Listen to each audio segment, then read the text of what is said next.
Saudações artísticas, é isso aí. Meu nome é André Luiz Pequim e você está no podcast Na Bandeja, o seu podcast de bonsai e tantas outras coisas mais que falaremos por aqui. Então vamos para essa segunda temporada com mais um episódio, contando com os nossos apoiadores, parceiros só tem galera da pesada, viu? Bonsai Arte Viva, escola, viveiro e loja de bonsai em Jundiaí, São Paulo. Também atende online pelo site. Eu tenho certeza que você não vai se arrepender de conhecer. PP Display Bonsai, grande artista que temos no meio do bonsai, que faz mesas de excelentíssima qualidade para você expor o seu bonsai em alto nível, viu? No fino da bola. Sérgio Onodera, grande referência e ceramista com vasos que são verdadeiramente uma escultura, meu amigo. Então, se eu fosse você, conferiria o trabalho dele. Se não conhece ainda, tá perdendo, viu? Grande ceramista com grandes vasos. E aí, tá vendo o nível dos apoiadores? Não tá fraco não, hein, meu amigo? Quem diria? Mas antes da gente começar esse episódio, eu queria pedir para você dar aquela tesourada no like, aquela fertilizada no botão de se inscrever e monta aquela composição massa aí no botão de compartilhar nos grupos de bonsai e para mais pessoas que gostam desse nosso universo. Vamos nessa! Saudações artísticas, pessoal! Que massa ter vocês aqui, ouvintes, para mais um episódio muito significativo aqui para mim, né? O episódio com o Renato Bocabello. Muito obrigado, receba as boas-vindas aqui no nosso podcast. Muito bom, Pequim. Obrigado pelo convite. É um prazerzão conversar com você, participar desse projeto dentro do meio do bonsai. E vai ser uma grande honra poder contribuir aí um pouquinho com esse projeto de vocês. E já te parabenizo pela iniciativa. Isso é muito legal, ver esse movimento todo em volta da arte do bonsai e cada vez mais crescendo, né? Eu acho que eu quando comecei a fazer bonsai, eu era um ET, né? Só eu fazia bonsai. Hoje, outro dia minha esposa comprou um quebra-cabeça aqui para fazer uma brincadeira com as crianças de quebra-cabeça. Tinha um bonsai no meio de uma biblioteca do quebra-cabeça. Ou seja, o bonsai está cada vez mais inserido no universo das pessoas graças ao movimento de pessoas como você. Então, parabéns aí. Vamos para frente, sempre. Massa, muito obrigado, muito legal ter você aqui. Eu vou até contar uma curiosidade que aconteceu. Foi 2016 eu comecei a pesquisar sobre bonsai, né? 2017 eu comecei. Eu tinha feito uma pesquisa e tal. Legal. E você foi a primeira pessoa que eu conversei sobre aula, apesar de eu não ter ido aí fazer aula. Putz, Acredita nisso? Eu acredito. pesquisei e tal na internet, né? Fui Sim, procurando trabalhos, aquela coisa toda, e na época ainda eu mexia mais no Facebook. Aí falei lá contigo no Facebook, você comentou, foi super solícito, falou, não, vem aqui, vem conhecer e tal. pô, que bom. E foi muito massa, assim, né? E aí, na época, por conta de distância, eu acabei não indo. Hoje, a gente já estou mais acostumado que se você quer estudar ou se relacionar com a galera do bonsai presencialmente, tu tem que viajar, não tem muito, né? Tem que ir para outro estado ou para outra cidade, tem que se deslocar, né? O bonsai ele vem numa crescente, mas muito difuso ainda, né? Se a gente for pensar como uma arte que vem evoluindo, lógico que nos últimos anos a evolução foi incrível, mas ainda é uma arte que tem muito espaço, né? Tem muita coisa para acontecer, tem muito espaço para crescer, e as cidades ainda não têm uma organização muito boa em volta assim do bonsai. Então é lógico que nem eu, quando comecei a mexer com bonsai, eu tive que ir para a Europa, depois fui para o Japão, e não teve jeito. Para conhecer um pouco mais do bonsai, você tem que se deslocar, não tem como. né? Tem que viajar, pegar o carro. Minha mãe falava para mim assim: como é que você sabe chegar nessas chácaras de japonês no meio do mato aqui? E ela falou: eu tô perdida no meio do mato, que eu ia lá na Regina, ia na Rita, né? E às vezes minha Aham. mãe ia junto. Ela, mas como é que você sabe? Eu falei: não, mãe, é que tem uma curva, tem uma árvore e tal. Então a gente que gosta de bonsai acaba se arriscando bastante nas estradas aí, não tem jeito. É verdade, é verdade. Mas uma coisa muito legal é que pessoas como o senhor, o Dalorto, outras pessoas que foram para fora, outro país, no caso, né? Trouxeram Sim. conhecimento e tal, também fez com que o bonsai pudesse estar mais perto de alguém aqui no Brasil que também quer fazer um bonsai com qualidade ou até se profissionalizar, né?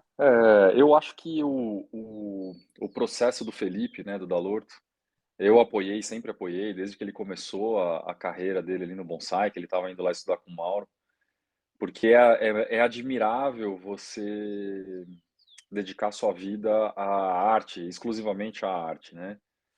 E eu lembro de falar para ele, falei, cara, vai de cabeça, assim como eu falei com o Mac, quando eu conheci o McDonald's Fernandes, ele trabalhava na Volks, eu falei, puta, a hora que você sair da Volks, você vai voar com o bonsai, porque é um mercado que tem muito para acontecer ainda, e pessoas que se dedicam de corpo e alma, que vão a fundo, né? Igual o Felipe, que vai para o Japão, estudou lá, estudou com o Mauro, buscou conhecimento, né? Buscou melhorar o bonsai nacional, né? Porque a gente viveu algumas décadas aí de um bonsai muito estagnado, né? Um bonsai muito parado no tempo. E graças a algumas referências que a gente tem nacionais, né? Uhum. Trouxeram profissionais de fora ou foram para fora estudar, investiram em qualidade, investiram em cerâmica, investiram em desenho, investiram em podcast, né? É, as pessoas que investem nisso, investem seu tempo, dinheiro, saúde, acabam que são heróis, né? Então a gente tem que valorizar, tem que se apoiar, e eu sou muito a favor desse movimento, porque o bonsai só agrega valor, né? O bonsai é uma arte incrível. É verdade.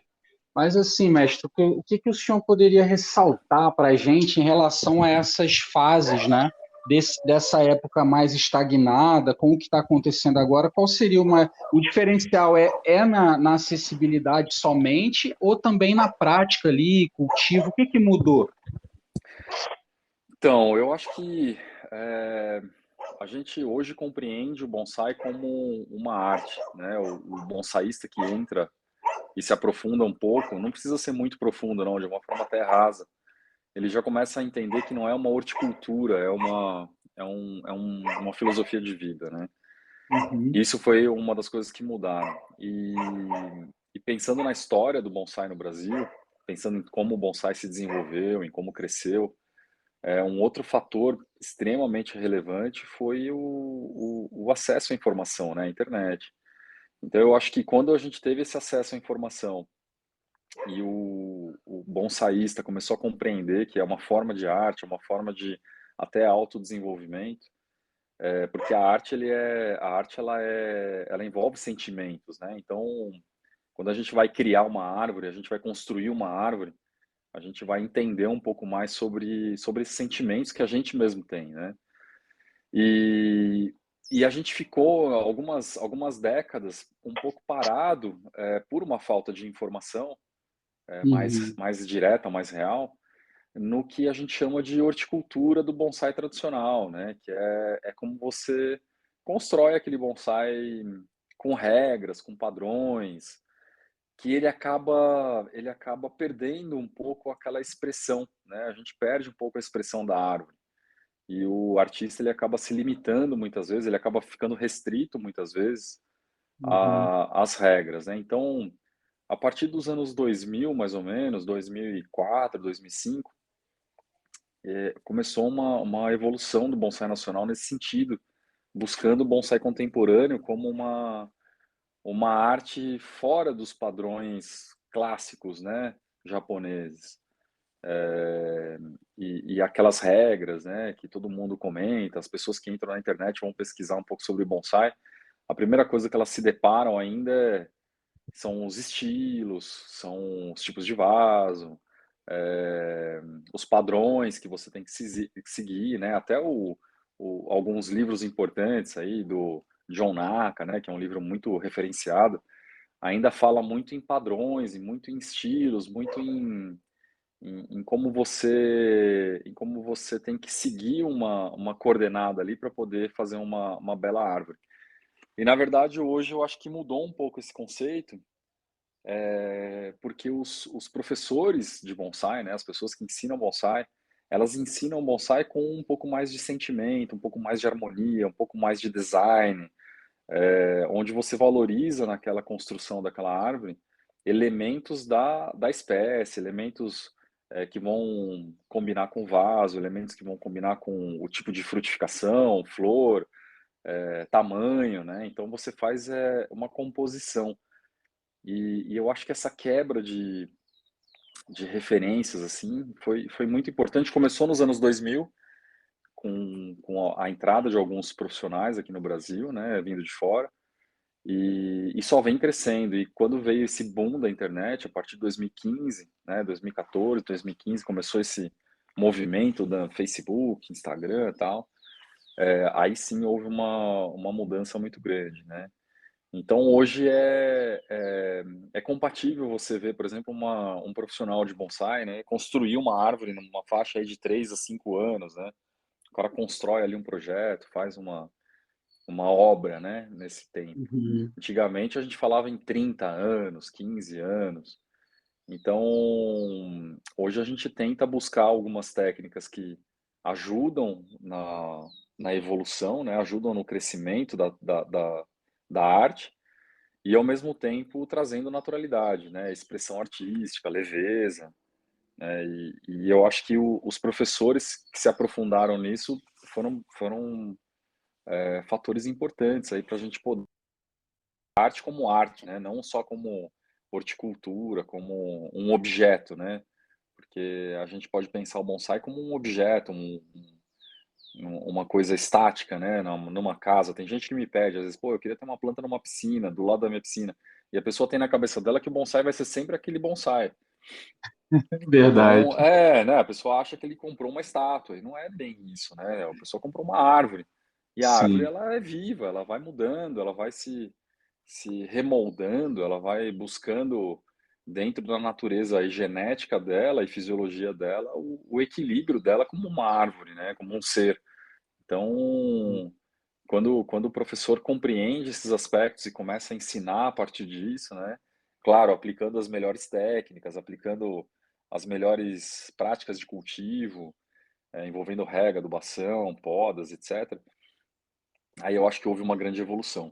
E também nos quesitos das técnicas, né? Eu acho que hoje o Brasil, em 2018, 19, acho que veio o Bjorn aqui em casa e ele falou que foi um dos países que ele mais viu artistas do bonsai praticando técnicas para longo prazo, não curto prazo, né? Técnicas artísticas mesmo, né? Que E massa, Pedro. isso foi muito legal, porque ele falou, pô, eu já fui para muitos países e o Brasil foi um dos países que me impressionou em número de profissionais aí que buscam o bonsai lá na frente, né? Buscam uma árvore muito boa. Nossa. E a nossa explicação para isso é a base japonesa, né, que a gente teve aqui, né, na nossa estrutura. Por mais que a gente, você, por exemplo, o Pequim estudou com o Nacho, tem a questão da pegada tropical, mas, cara, o Nacho ele também vai lá na arte japonesa e tenta pegar sacadas, ele curte, entendeu? Ele veio aqui em casa, o Sim. Nacho, conversei bastante com ele, e ele veio com um olhar assim de deixa eu ver onde que eu, porque ele foi fazer um workshop, ele estilizou um pinheiro negro que era daqui de casa, e eu vi que ele veio com o objetivo de tentar ver como que a gente fazia com o pinheiro negro, né? Porque não tem na Venezuela pinheiro negro. Sim. Mas aqui no Brasil a gente tem muito, né? A gente tem a nossa fundação artística do bonsai tem uma linha da cultura japonesa muito forte, né? E inegável, né? Por mais que você fale, vou para o Nordeste aprender bonsai. Perfeito. A Hidaka foi para o Nordeste anos e anos e anos ensinar bonsai lá.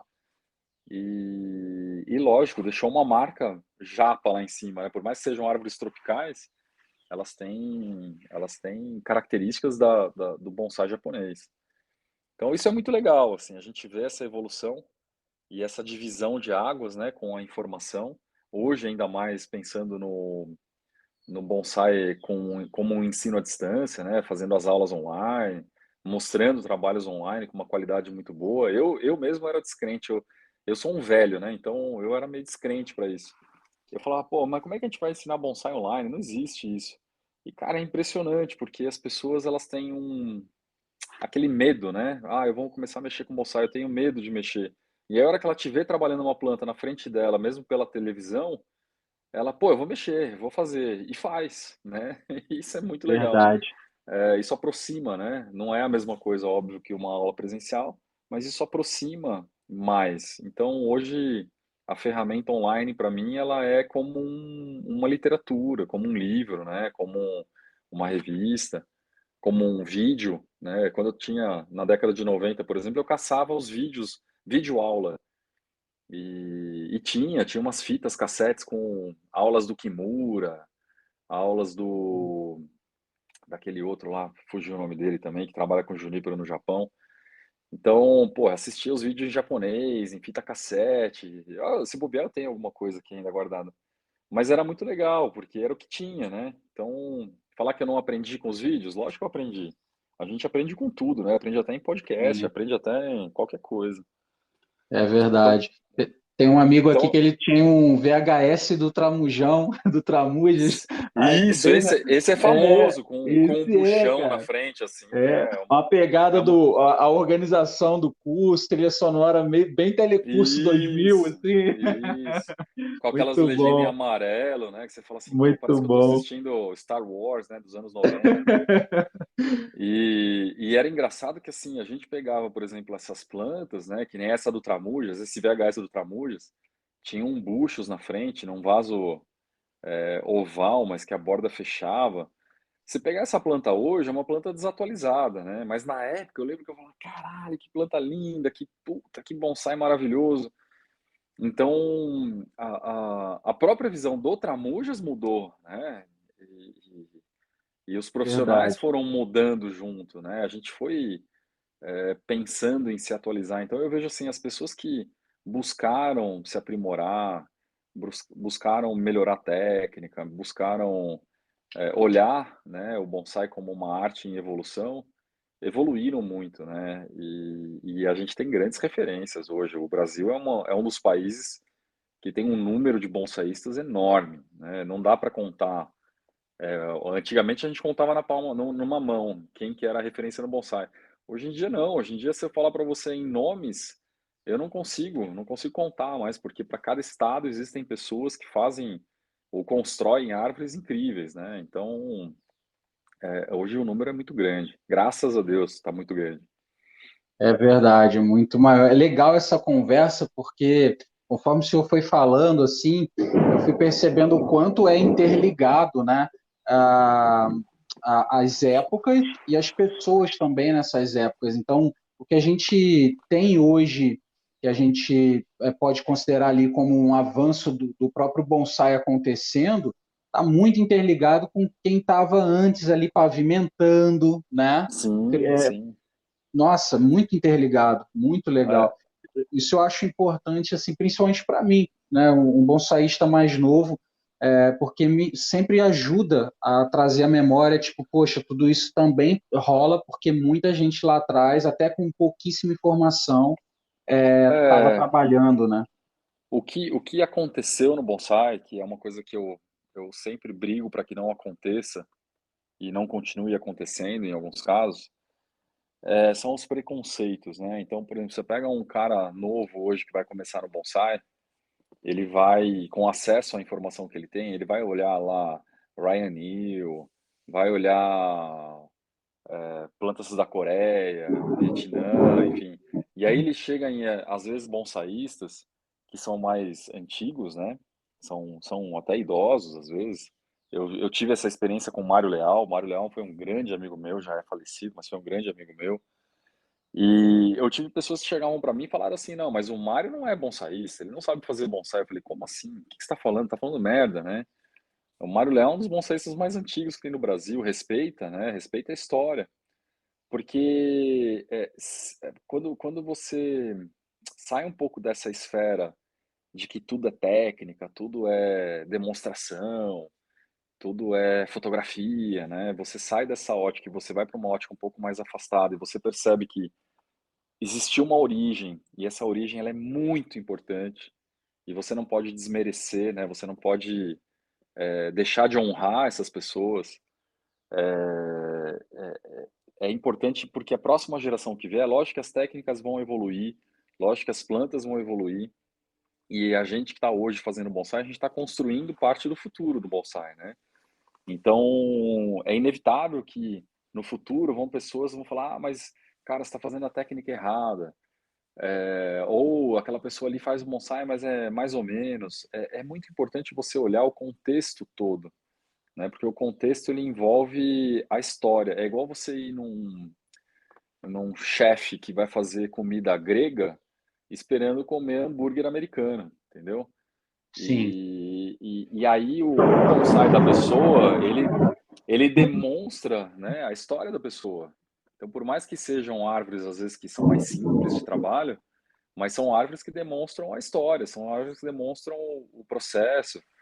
E isso tem muito mérito, né? Cada um tem muito mérito nisso.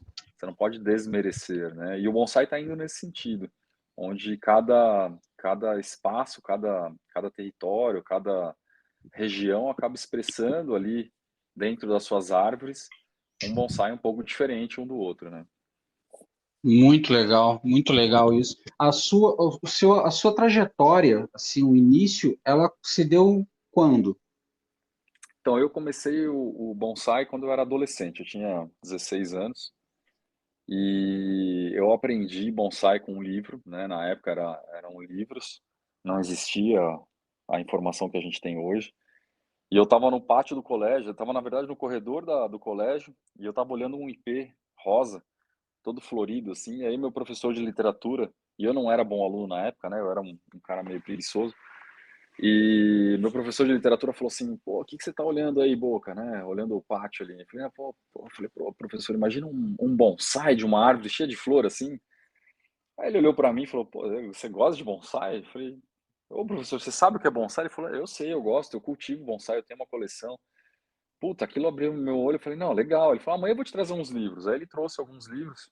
E o principal livro que ele trouxe foi do artista Harry Tomlinson, né? Que foi o primeiro livro ali na Europa tá traduzido para a língua portuguesa, né? Ele era um guia prático de bonsai, assim, com várias espécies e tal. E ali eu, cara, na mesma semana eu fui no Ceasa, no Ceagesp, peguei R$ 50 lá com a minha mãe, falei para ela que eu ia comprar um negócio, e aí enrolei ela, fui no Ceagesp, não lembro em como, mas cheguei com uma jabuticabeira num torrão de barro em casa. Aí minha mãe falou: você é louco, você comprou uma árvore. Não, eu vou fazer um bonsai. Peguei o serrote, serrei no meio, com aqueles serrotes de marcenaria, sabe? Cabo de madeira grandão, assim. Sim. Aí serrei a árvore no meio, meu pai chegou, eu tava tudo cheio de barro. Mas você é louco, o que que tá acontecendo? Eu acho que eles pensaram, acabaram me mandando para terapia, né? Eles ficaram muito preocupados, né? E a planta sobreviveu, até hoje está comigo aqui, é uma planta que conta a minha história, né? Então, eu comecei porque eu fui uma criança, um adolescente que subia em pé de jabuticaba. Minha avó adorava jabuticaba, eu adorava jabuticaba, então eu sempre subia em pé de jabuticaba. E eu falei: se eu for fazer um bonsai, vai ser de jabuticaba, né? Porque eu adoro jabuticaba. E acabou que comecei assim. Daí depois, comecei a frequentar o CEAGESP, em São Paulo. E o CEAGESP, naquela época, era incrível. Se a gente for pensar em termos culturais, as famílias japonesas, elas estavam numa segunda geração de produtores, né, de cultivo de mudas ornamentais. E as famílias japonesas tinham muita planta ornamental, e dentre elas pinheiro negro, ácer, etc. E como eu também gostava muito de pinheiro, não sei porquê, mas enfim, gostava muito de pinheiro, acabei me aproximando da família Nagal, por uma senhora lá que chamava Tuco Nagal. Ela vendia pinheiro negro para jardim. E eu pegava na madrugada, antes de ir para o colégio, ia lá às 5 horas da manhã, e ficava sentado do lado dela e mandava embora. Falava, vai embora, menino, daqui, o que você está fazendo aqui? Eu falava, não, eu quero aprender a podar o pinheiro. E pegava um banquinho e sentava do lado dela ali, ficava ali na feira, né? E acabei que fiz amizade, que ela começou a me pagar pastel, porque eu sempre fui muito insistente, assim, né? Eu sempre fui muito persistente. E acabou que ela me deu o pinheiro, enfim, fiz amizade. Sou muito grato à família Nagal e fiz alguns bonsais de pinheiro da família Nagal. Tenho hoje plantas aí de coleção que são da família Nagal, que a gente produziu a parte artística, né? Uhum. Enfim, ali eu conheci várias famílias, né? Conheci a família Kajihara. Eu pegava o telefone ali no CEAGESP, e o CEAGESP era uma feira, né? Então eu via algumas famílias que tinham ali plantas japonesas, camélia, ácer. Eu pegava cartão e perguntava, posso ir visitar o sítio? Aí eles falaram, não, pode visitar. Então eu pegava às vezes de final de semana e ia para Mogi, ia para Atibaia, ia visitar a produção, né? Para escolher plantas mesmo. Então eu fui fazendo amizade, ganhei muita revista das famílias, porque eu já tinha meio que aprendido como lidar com a colônia japonesa, né? Porque eu fui judoca a vida inteira e tive muito contato com o japonês, então existe todo um processo, né, para você cativar ali uma relação. Então eu fui me relacionando com essas pessoas, conheci também a família Hayashida, que foi quem produziu esses pinheiros que eu tenho aqui hoje.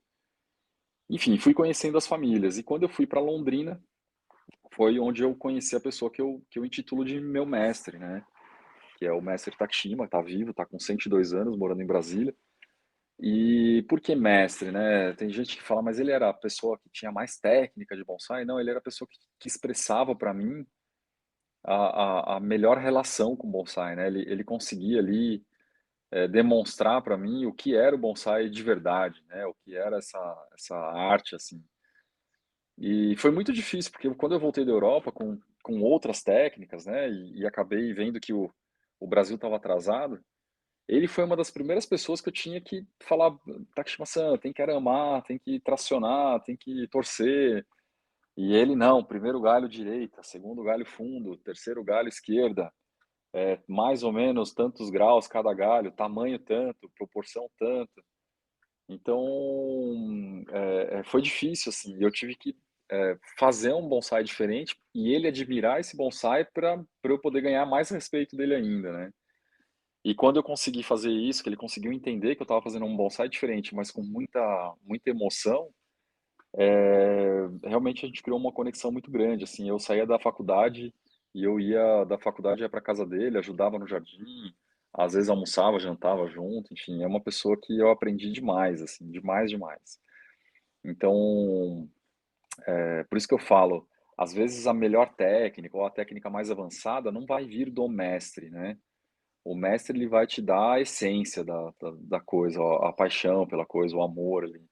Mas as técnicas a gente vai aprendendo com a vida, a gente vai aprimorando, inclusive, né? Você vai modificando algumas coisas, você vai evoluindo. E eu acho que isso que é essa diferença. Tem muita gente que fala, ah, mas o bonsaísta ali tá parado, né, no tempo, ou não quis evoluir. Porque o bonsai dele é aquele, e ponto. Não tem, você não pode discutir, você tem que apreciar, né? Conhecer a pessoa e apreciar. Então a minha trajetória basicamente foi essa, assim. Depois eu fui para o Japão, lógico. Eu tive a oportunidade quando eu estava na Inglaterra de ir para o Japão, mas acabei voltando antes porque eu já namorava minha esposa, a gente já estava junto e era muito tempo, e ela estava meio preocupada de ficar muito tempo fora, tal. E acabei voltando. Mas depois, quando a gente conseguiu ir para o Japão, eu levei meus filhos, eles foram na feira do Cocufa, eles foram conhecer um pouco sobre a minha paixão também. Muito legal, muito legal. Essa relação de mestre ali, né, e aluno e tal, é algo que eu não vejo com tanta frequência no bonsai, acredita? O bonsai hoje, ele é baseado muito em workshop, né? Então, como são poucos bonsaístas que têm uma coleção evoluída ainda e que se dispõem a pegar discípulos, né? Você fala assim, eu pego um discípulo. O que é um discípulo? É a pessoa que você vai acompanhar por toda a trajetória dela. Você vai cuidar como se fosse um filho seu, né? Porque você quer que ele leve o seu nome junto com ele, né? Então, hoje, quando a gente fala de aula, de curso, de workshop, isso, o bonsai ainda não está ligado nisso. Agora, se você for no Japão ou em países que já desenvolvem um bonsai há mais tempo, quando você pega um discípulo, um ajudante que quer se profissionalizar naquilo e entra, eu comparo como um estagiário que vira trainee, que depois de trainee vira um veterinário importante ali para mim, depois vira um cirurgião e depois vira um sócio, né? Então é uma pessoa que você quer levar para a vida, né? Então isso é uma relação bilateral. E os cursos de bonsai que a gente tem no Brasil, eles são cursos voltados para o workshop, para demonstrações, né? Para trabalhos mais momentâneos. E a gente tem poucas escolas, né? Tem uma escola lá, escola mesmo, assim, que ele recebe alunos e ficam lá com ele. E, e só, né? O Nath tem a escola dele, mas ele vem 2, 3 vezes por ano, que é uma pena, né? Porque se o Uhum. Nath fosse brasileiro, ele teria com certeza aqui os seus discípulos. O Nath ele é um cara sensacional, né? Ele é um mestre, assim. Ele gosto muito do Nath. Mas ele está na Venezuela, então é difícil você ver as árvores dele, né? Sim, sim. Esse convívio no viveiro do mestre é outra coisa, né? É É outra outra coisa. coisa. O Tramujas está organizando algo assim também, né? Legal, isso é muito bom. Tá fazendo. Bom, ele falou numa live, acredito assim, que se já não está rolando, já está assim, né? Próximo de funcionar. E aí vai ter o esquema do pessoal também poder ficar lá um tempo, sabe? Então, não sei, Então, uma semana, enfim, isso é muito bom. isso é o que vai fazer com que o bonsai no Brasil dê mais um passo, né? Porque quando eu estou com o meu aluno aqui, meus alunos, né, os estagiários lá, enfim, tá a turma toda aqui, e a gente vai discutir uma planta, a gente vai discutir um trabalho, a gente fala sobre tudo, né? Sobre o vaso, sobre o movimento. E aqui em casa eu devo ter mais ou menos umas 200 plantas, né? E são muitos trabalhos acontecendo de forma simultânea. E quando você está começando o bonsai, por mais que você tenha lá, você fala assim, pô, eu vou ter 100 plantas no meu jardim. Não se compara a 200 plantas de uma pessoa que já está no bonsai há 25 anos, né? Ou um tramujas da vida. Então, assim, são ritmos de trabalho e aplicação de técnicas em tempos totalmente diferentes, né? Então, o aluno que vem e acompanha o dia a dia do crescimento, do desenvolvimento das árvores, ele acaba tendo esse ganho de informação. Ele fala, poxa, então eu consigo começar que eu vou daqui tanto tempo ter um bonsai assim, né? Porque, olha, eu vi o Renato fazendo lá. E eu acho que isso a gente está dando esse passo, né? Eu fico muito feliz de ver o Felipe com a escola, o Tramujas, vou ficar mais feliz ainda de ver. E eu acho que quanto mais escolas a gente tiver, com mais disso, né? Mais dessa cultura a gente tiver, melhor. Verdade. Gera um ensino, um aprendizado ali por meio do vínculo, né? Você cria esse vínculo. É, é como o Gui fala, né? Ele fala muito. O Gui vem do Kung Fu. O Gui é um cara que a gente gosta dele só de ficar do lado, né? Sim, Ele é sensacional. E ele fala muito sobre como você transmite o que você adquiriu de conhecimento na sua vida para a próxima geração, né? E essa preocupação é muito importante, porque morrer todo mundo vai, as árvores vão continuar aqui, né? Eu tenho árvores que com certeza vão ficar vivas depois de mim, com certeza. E as pessoas, alguém vai ter que cuidar disso, né? Alguém vai ter que dar sequência. verdade. E lógico, a melhor sequência é os discípulos, né? Os discípulos, eles têm que, por mais que as árvores continuem sendo da minha família, mas um discípulo cuidando das minhas árvores, sabendo o que eu queria daquilo. E é o que a gente vê no Japão. Você vê lá um junípero de 500 anos com 150 anos de cultivo, como um bonsai, foram 4, 5 gerações, né, que cuidaram daquela planta. E é incrível, porque você vê a evolução da planta, você vê o cuidado que eles têm com a história da planta, porque isso representa a história da família, né? Então, por isso que é muito comum, eu pego aqui uma planta que a gente vai discutir, que a gente vai falar, vai trabalhar. Ó, essa planta veio de tal lugar, foi de tal pessoa, tal fulano trabalhou uma vez. É importante as pessoas saberem que a árvore tem uma história, né? Que ela não saiu daquele jeito. E também prestigia quem está no meio trabalhando, né? Você não anula o artista anterior, porque para aquilo chegar naquele ponto, teve uma pessoa trabalhando de forma árdua naquilo, né? Muito Então, bom. eu defendo muito esse lado, né? Eu acho muito importante transmitir isso dessa forma, porque é o que vai fazer a diferença nessas novas escolas, né? É inevitável o Felipe trabalhar uma árvore minha, é inevitável uma árvore dele vir parar aqui, e a gente troca esse tipo de informação e nunca tirando o mérito do outro. Ao contrário, tem que engrandecer, valorizar, prestigiar, porque essa união que faz as pessoas entrarem nesse meio cada vez mais vitoriosas, né? Não, poxa, eu vou fazer uma escola, que legal, vou fazer uma escola. A pessoa se sente incluída naquele projeto, né?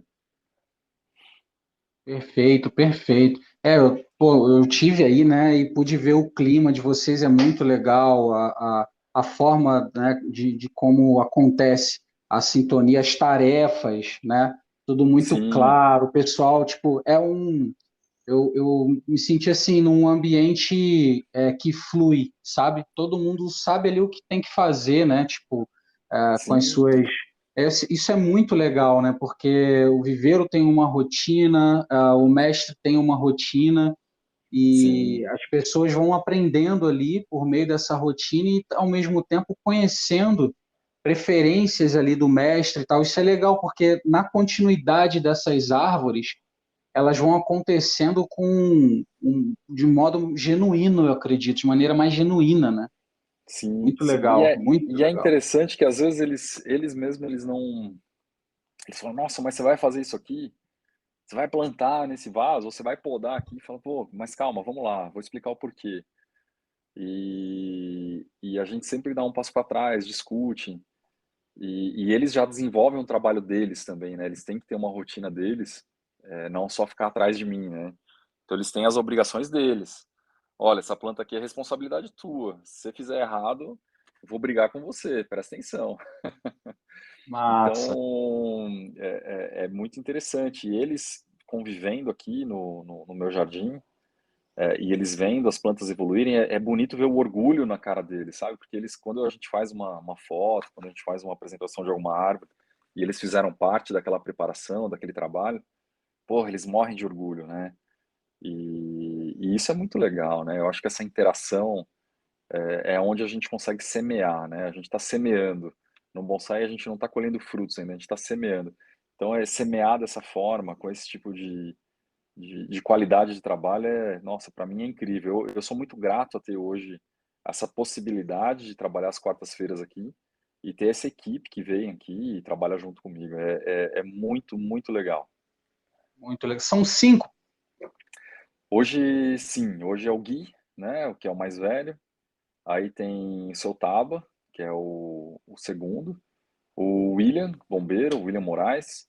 Aí o mestre Cláudio. Não, depois do William é o Vinícius, o Aboritempo. É que o Vinícius e o William vieram juntos, assim. E o mestre Cláudio, que é professor de Kung Fu também, né? Ele é Ah, mestre de Kung Fu. E veio aqui junto com. Porque o Kung Fu acabou entrando na minha vida pelo Gui. E eu entrei no Kung Fu também, né? Então hoje eu sou faixa vermelha.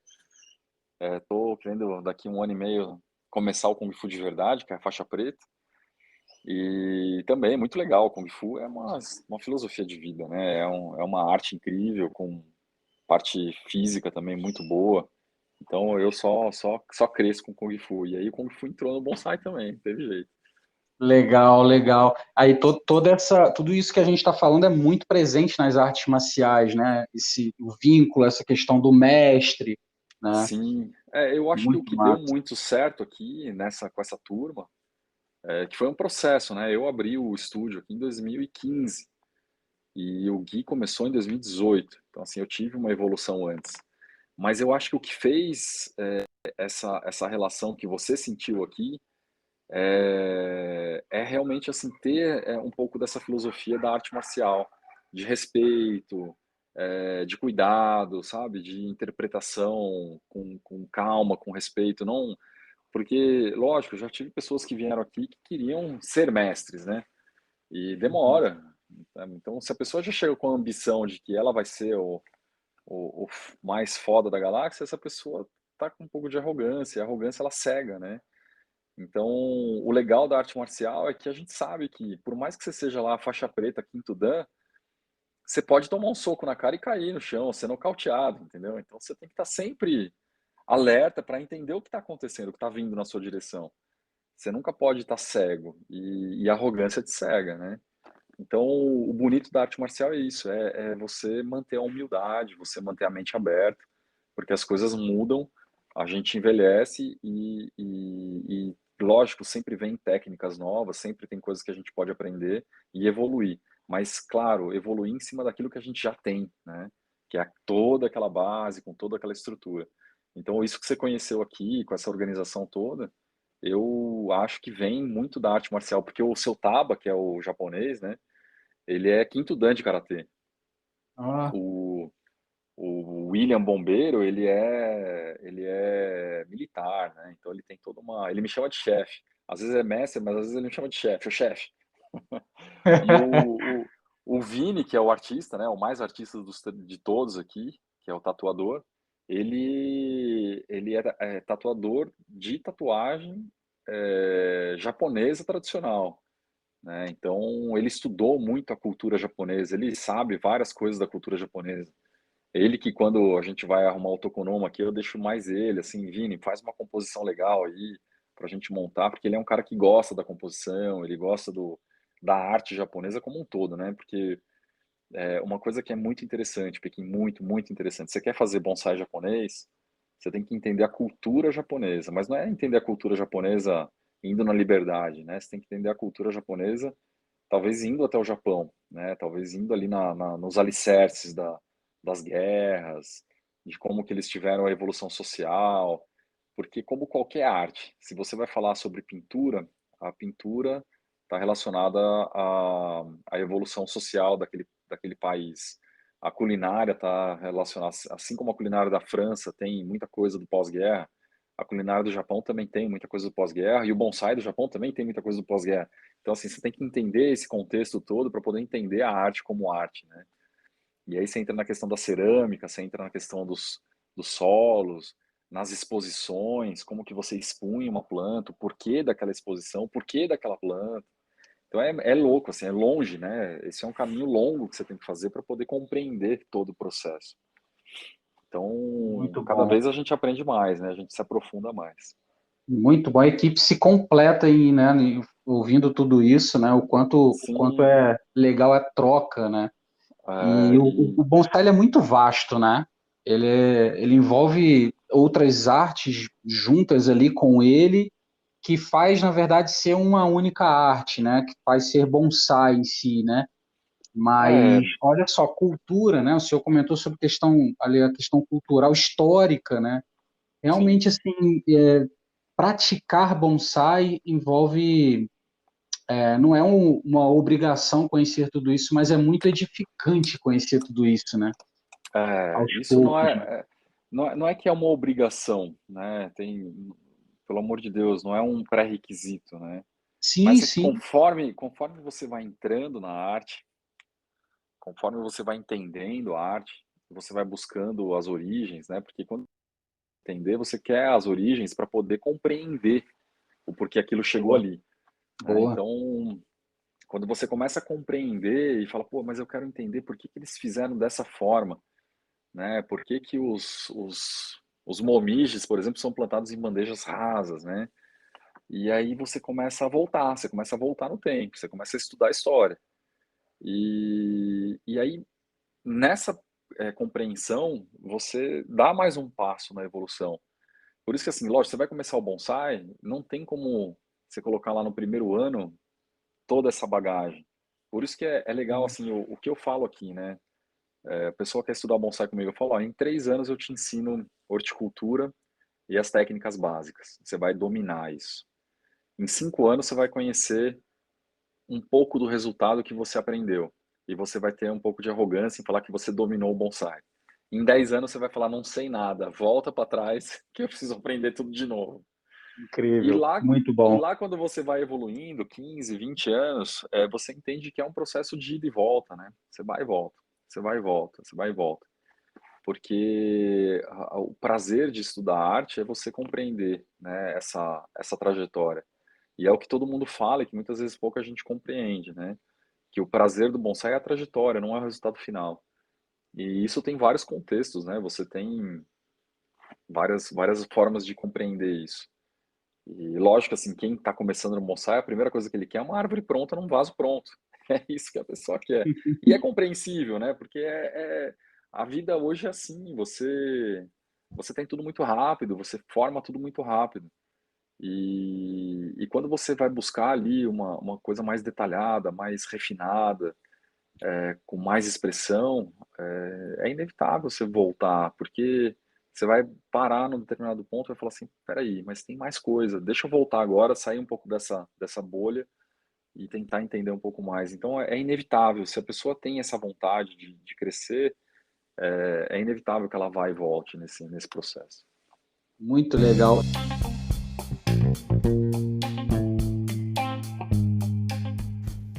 Uma questão para você. Você tem dificuldade com o designer das suas árvores? Bom, lá na Hotmart, o curso Desenho no Bonsai é o meu curso que vai te ensinar a projetar árvores, a criar designer para as suas árvores. Nesse curso você aprende técnicas básicas de desenho e técnicas de projeção, como mapear uma árvore, como fazer essa leitura, exercícios de criatividade. Bom, te convido a mergulhar nesse universo que possibilita você criar designer em cada árvore sua. Vamos lá testar ideias por meio do papel e caneta. Te encontro lá. Eu tenho uma curiosidade assim que eu não posso deixar de perguntar nesse episódio.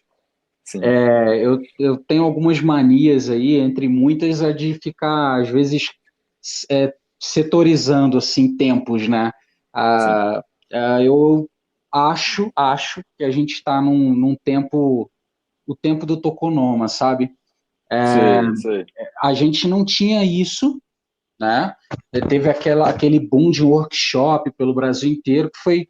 ah, eu não sei se quando eu entrei era o auge assim, mas eu lembro que, nossa, a cada 3 meses tinha um workshop, tipo, de 2017 ali a 2019, que foram 2 anos que eu mais fiz workshop, tinha muito, muito. Sim, Aí depois veio a gente está caminhando para as escolas agora e tal, né? E o Tokonoma, assim, tipo, ele acendeu aos nossos olhos. E aí a minha pergunta é para o senhor, assim, que tem esse tempo todo de bonsai, essa experiência toda, tanto dando aula e fazendo, tipo, o que o Tokonoma proporcionou na vida de vocês aí, né, que não sim, tinha sim. antes?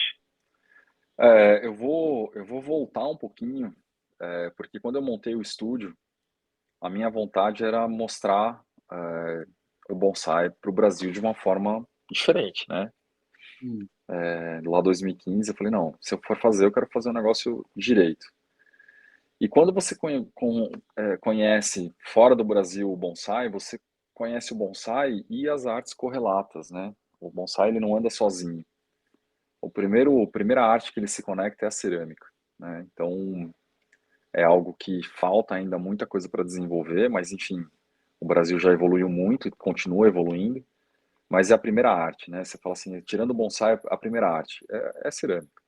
Segunda arte que a gente vai falar seria os displays, né? Onde que você apresenta aquela árvore. E isso já começa a envolver a questão da fotografia, né? A foto é fundamental. E o brasileiro não sabia nem tirar foto de planta, né? Então eu via lá Facebook e tal, o cara às vezes até tinha uma árvore legal, uma árvore bonita, mas a foto mal feita, sabe? Fundo errado. E aí acaba que a expressão da arte do cara tá perdida ali, né? tá errado. O cara tá mostrando para o mundo a arte dele de forma errada. Então, quando você vai apresentar a sua arte, você vai fazer uma apresentação de bonsai, você vai expor as suas árvores, você começa a se envolver com as artes correlatas, né? Que começou com o display, que aí veio o PP entrando com força, né? E logo que ele começou, ele me pediu opinião, e eu achei fantástico, porque eu estava procurando gente para fazer mesa de madeira. Eu já tinha comprado uma mesa de madeira lá do Edson Cordeiro, ele falou que um cara lá de Curitiba tinha feito, tal, mas não era o PP, era o outro cara. Aí, de Uhum. repente, entre o PP em contato comigo, eu falei, cara, eu acho muito legal, mas eu vou te dar um desafio que é o mesmo desafio que eu dou para os ceramistas. Não dá para fazer vaso em torno, então não dá para ser umas mesinhas feias, né? E tem que ser uma mesa grande, tem que ser uma mesa legal, que caiba as minhas plantas, porque não adianta eu comprar uma mesa de você que não é compatível com as minhas árvores. E aí o PP topou e começou a produzir algumas mesas, e eu achei fantástico. Lógico, as primeiras tinham algumas coisas que valiam a pena mudar, assim como quando o filho do Izumi, né, o Rafael Dai, fez alguns vasos para mim, os primeiros vasos também tinham alguma coisa para mudar, mas eu tenho vasos do Dai aqui que com certeza na Europa valeriam mais de US$ 5.000, né? Com certeza, Ah, assim, eu não tenho dúvida. Mas, enfim, o cara tá fazendo aqui no Brasil para mim, em Atibaia, é meu vizinho, né, o PP tá em Curitiba. E aí, uma das propostas pro bonsai é você começar a apresentar, já que você é uma escola, né, de bonsai, já que você está com esse objetivo de transmitir o bonsai como arte, ter um espaço específico para poder apresentar, que não é o jardim. É um espaço interno, onde você possa sentar, tomar um chá, contemplar aquela árvore, né? Porque você vem aqui no meu jardim, por exemplo, eu tenho muita árvore, então você acaba ficando meio perdido no meio das árvores. Você fala, pô, mas é muita informação, né? E quando você coloca uma árvore isolada, com um fundo, com uma iluminação, com um ambiente, né? O tokonoma, na verdade, é uma ambientação da arte, né? E perfeito. aí começaram os kakejikos, né? Você até deixou dois aqui, que são lindos, pô, são fantásticos. E aí você começa a ambientar a arte de uma forma onde você possa ter aquele tempo de apreciação, né? Porque, por exemplo, você vai numa galeria de quadros, você não pega lá os quadros no chão ali, um em cima do outro. Os quadros estão na parede, com uma baita luz em cima, né? Você tem uma distância certa que você vai chegar, existe um comentário do lado, quem que é o artista, enfim, às vezes tem um curador que vem conversar com você, vem te explicar o que que tem ali. Então, quando a gente começa a expor a nossa arte, a gente tem que ter um pouco dessa curadoria para a ambientação da nossa arte no lugar correto. E, lógico, o tokonoma foi o passo para quem tem já árvores de coleção.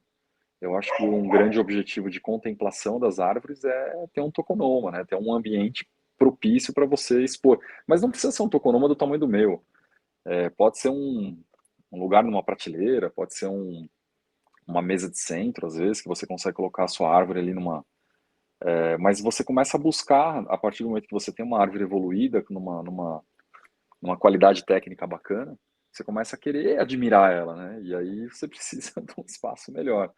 Então eu acho que o Verdade. Tokonoma, o Tokonoma foi um momento em que mostrou que o Brasil tem árvores maduras, né? Eu lembro quando o Tramujas me mandou, ele me ligou.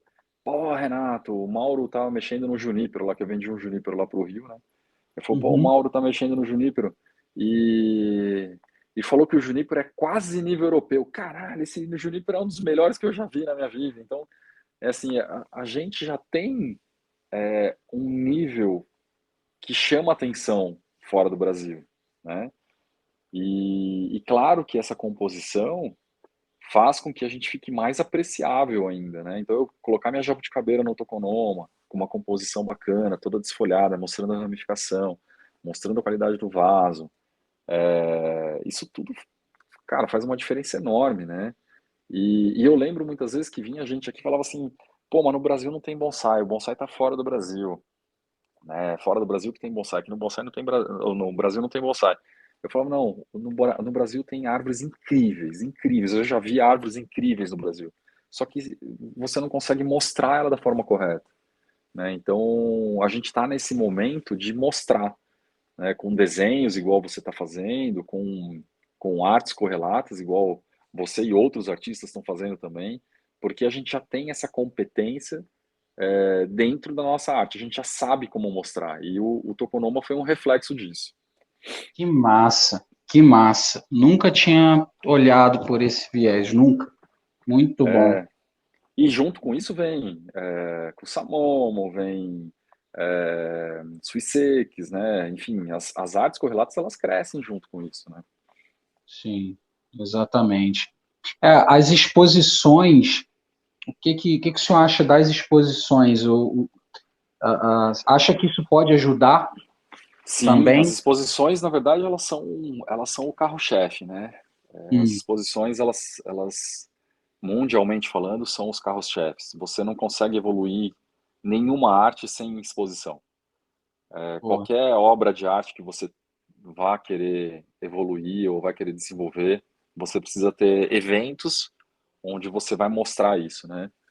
Então, é óbvio que assim as exposições elas são pobres ainda, a gente quase não tem, são pouquíssimas exposições no Brasil.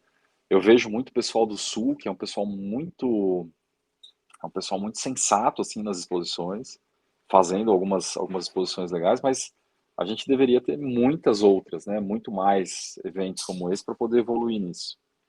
legal. A exposição ajuda, bom, ao meu ver, pode ajudar muito a gente a ter referencial, né? Uns com os Sim, outros, né? sim, a exposição é o que vai fazer a diferença. Daqui para frente, se a gente não Mas, tiver exposições, a gente morre, a gente nada, nada, nada e morre na praia.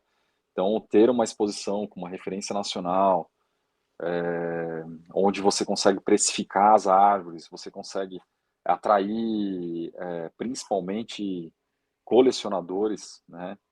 E porque se a gente for pensar o que sustenta o mercado é o dinheiro, né? Então você verdade. só vai conseguir sustentar esse mercado todo se isso de fato virar uma obra de arte diferenciada. Uhum. E assim é muito legal porque eu tenho pessoas que são artistas próximas que já veem o bonsai como obra de arte, mas o bonsai não está presente em exposições de arte, né? Ele está presente em exposições de bonsai, principalmente naqueles clubinhos, né? Igual era a exposição do Jardim Botânico, que era aquela Uhum. panelinha ali que fazia aquela exposição e tal, mas aquilo não estava engrandecendo, né? Porque falta aquela curadoria, falta aquele entendimento profundo da arte, não pode ser uma coisa feita de qualquer jeito. E o público Sim. que vai nisso tem que ser um público que aprecie a obra de arte também, né? Que goste disso, que vai pagar por isso. Então, e aí vem as críticas, né? Ah, mas o bonsai tem que ser para todos. O bonsai não pode ser elitizado. Cara, na verdade, assim, se você quer evoluir tecnologia médica, você vai elitizar. Se você quer evoluir tecnologia de computação, você vai elitizar. Tudo que você vai evoluir em tecnologia, em qualidade, em infraestrutura, né? Em qualquer coisa, isso vai acabar elitizando, porque tudo que dá muito trabalho custa caro, porque é mão de obra, não tem Sim, opção. sim. Então, É, uma coisa é o PP vender uma mesinha de pinos de 30 centímetros por R$ 60. Outra coisa é ele fazer uma mesa de embuia por R$ 1.500. São dois trabalhos totalmente diferentes, né? Então, o brasileiro vai entendendo isso, né? Você vai criando, você vai colocar uma planta num vaso caro, você entende que aquele vaso caro, ele é caro porque foi feito no forno a lenha, que sai um diferente do outro, não é um vaso importado feito em série, né? Então tem toda uma diferença aí grande a ser estudada para você poder precificar e valorizar o processo, né? massa. Tem rolado alguns episódios com ceramistas, né? E até um dos objetivos até era poder falar bastante dos processos, né? Sim, Porque eu ainda vejo que acontece, é um pouco difícil às vezes a parte financeira mesmo. Por sim, exemplo, o curso, né? Desenvolvi lá o curso de projeção e tal, massa. E às vezes eu recebo comentários de pessoas reclamando porque, poxa, mas é pago? Poxa, mas tem que ser pago, entende? Tipo, sim, sim, eu investi, né, em gravação, teve investimento para as coisas estarem ali, né?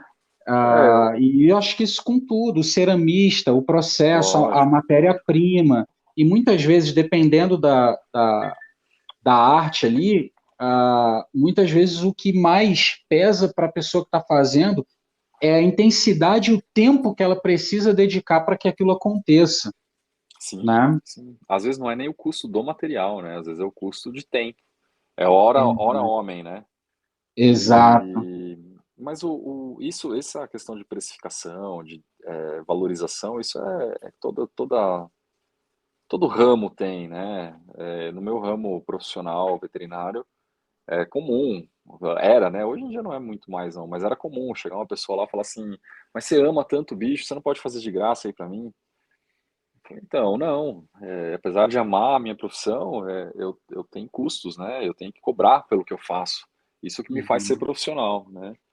Sim, Então, é querer entregar o meu melhor dentro daquilo que eu acho que é uma remuneração. sim. E normalmente essas pessoas que chegam falando de custos são pessoas que não agregam nada, né? São pessoas que já de cara já estão desprestigiando, né? O trabalho alheio. Então, hoje, quando a pessoa vem falar de custo para mim, eu já ignoro, já falo, olha, já começou errado. Começa de outro Sim. ângulo, porque nada na vida, a única coisa que a gente tem de graça é filho, né? Filho você faz de graça e depois é só conta. Então, o, Verdade. o Eu resto, o já tô resto vendo tudo. um pouquinho disso, que minha esposa tá Então, grávida, né? Então, então você só vai fazer de graça. O resto, meu, é tudo pago. é Então, assim, verdade. tudo é pago, né? Tudo você tem que trabalhar. E, na verdade, as pessoas elas têm que entender que a relação de pagamento nada mais é do que uma troca de horas, né? Então, você está trocando a Boa. sua hora pela hora do outro, para poder ganhar conhecimento, para poder ganhar uma obra de arte, para poder comprar uma obra de arte, enfim. É a sua hora versus a hora do outro. Então, quando você fala que não dá para ser de graça, significa que a pessoa não valoriza a própria hora dela, né? Porque se ela não consegue entender a Verdade. valorização da hora dela, ela não tem como valorizar do outro. Então, esse tipo de comentário, esse tipo de pessoa é o tipo de pessoa que não agrega nada ao meio e, ao contrário, né? São pessoas que a gente não precisa, a gente não pode ter perto, assim. Uhum. Exatamente. Muito bom, muito bom. Bom, mestre, vou partir para o nosso quadro Cresce Corta antes da gente encerrar. Fazer Fechou. aqui uma brincadeira contigo. Bora lá. E vamos lá. Vaso. Ah, E Dai. xingue. E xingue ou dai? Dai já foi de Dai, cara. Dai, Dai, Dai Izumi, é. total. Muito bom, muito bom. Sobrenome Izumi, eu sou apaixonado. Enfim, Muito bom, muito bom. Osmocote ou bocache? é os dois. Prefere mequiri ou fazer madeira morta? Putz, os dois. Kimura ou Van Gogh? Difícil, hein? Acho que Van Gogh, mas é difícil. É que eu não sou um grande fã do Kimura, mas gosto muito. Mas acho que Van Gogh, eu sou muito fã do Van Gogh. Mas canechinho ou filhotão de cuteleiro? Filhatão de cuteleira, no peito, imagina. Sem comparação. Boa. Pinheiro negro ou pinheiro vermelho? Pinheiro vermelho. Jabuticabeira ou espinosa? Jabuticabeira, de longe. Boa. Da Vinci ou Kobayashi? Da 20, imagina, da 20 é sumidade. Muito bom. Consegue resumir pra gente Estúdio Bocabella em uma frase? Paixão, acho que essa assim, é paixão pelo que a gente faz, é contribuir, servir e mostrar a nossa arte com a paixão que a gente tem pelo que a gente faz. Muito bom. Para fechar, se bonsai fosse um vinho, qual vinho seria? Puta vida! Você sabe que eu gosto de vinho, né? Pô, então você me apresentou então, a adega e tudo, né? Pois é, você sabe que... Porque assim, vinhos são várias. Eu acho que seria vinho tinto, eu vou ser abrangente. Legal. Muito bom, muito bom. Poxa, queria agradecer mais uma vez pela sua participação, por ter doado seu tempo, né? Para esse projeto, para essa entrevista aqui, para esse podcast, onde a gente aqui é uma collab, né? A gente se divulga, a gente se ajuda e a gente Sim. acaba proporcionando. Essa é uma das coisas que as pessoas conseguem gratuitamente, né? Ouvir as histórias, ouvir opiniões, visões, de tudo, né? Eu acho que isso é o mais legal. E obrigado, então, mais uma vez, por contribuir, viu? Imagina, Quer deixar algumas considerações finais? Fique à vontade. Eu acho que o bonsai de forma gratuita hoje está imenso, né? Tá imenso, tem muita coisa. O nosso próprio canal do YouTube tem muita informação, mas muita informação. Só que as pessoas elas querem a informação mais atual, né? Elas não querem ficar caçando, né? Mas tem muito, hoje tem muita informação, só que a pessoa tem que ter paciência de entrar lá, assistir os vídeos, né? Mas tem muita informação gratuita, assim como esses podcasts. Então, tem informação que é cobrada, que ela é um pouco mais mastigada e mais direcionada, mas tem muita informação gratuita também. O que vale, na verdade, é a pessoa querer, de fato, evoluir, crescer, estudar, né? Isso é o que faz a grande diferença de quem vai crescer e quem vai ficar estagnado. A pessoa que quer crescer, Pequim, você não tem teto, entendeu? A pessoa vai, com dinheiro, sem dinheiro. Eu mesmo fiz muito vaso.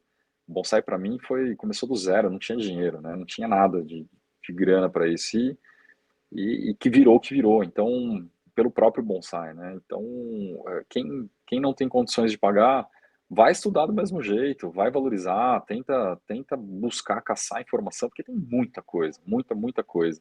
E quem tem mais disponibilidade financeira, lógico, o curso ele é mastigado, ele é mais direcionado, com mais organização, né? Com mais foco em algumas coisas.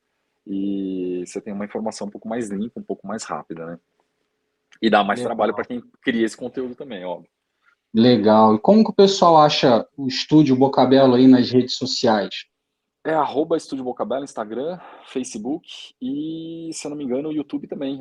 Estúdio Bocabelo, tudo junto com S mudo. Bocabelo com 2 L's. Massa, massa. Eu vou deixar o link do Instagram na descrição do episódio no YouTube, então quem estiver ouvindo aí no YouTube, só clicar lá e já vai ser encaminhado. No Instagram lá já deve ter tudo lá, né? A pessoa já é encaminhada por tudo lá, Sim, né? já é. E eu queria, só para fechar, agradecer aos estagiários. Eu tive alunos incríveis que hoje estão se referenciando aí no bonsai já. O Gui, o Humberto, enfim, tem vários aí alunos que estão com uma coleção incrível, com uma arte incrível e se aprofundando cada vez mais. Então, minha gratidão vai para eles também, porque eles hoje representam o nosso estúdio aqui. Maravilha, maravilha. E você que está ouvindo a gente até agora no final, muitíssimo obrigado pela sua participação. Eu vou pedir para você dar aquela tesourada no like, fazer aquele mequire no botão de compartilhar e aquela fertilizada aí no botão de se inscrever no canal. Apoie o nosso projeto em grupos de WhatsApp, enfim, para alguém que gosta de bonsai, envia e coopere também aí com a gente. Um abraço, pessoal. Até a próxima. Meu muito obrigado.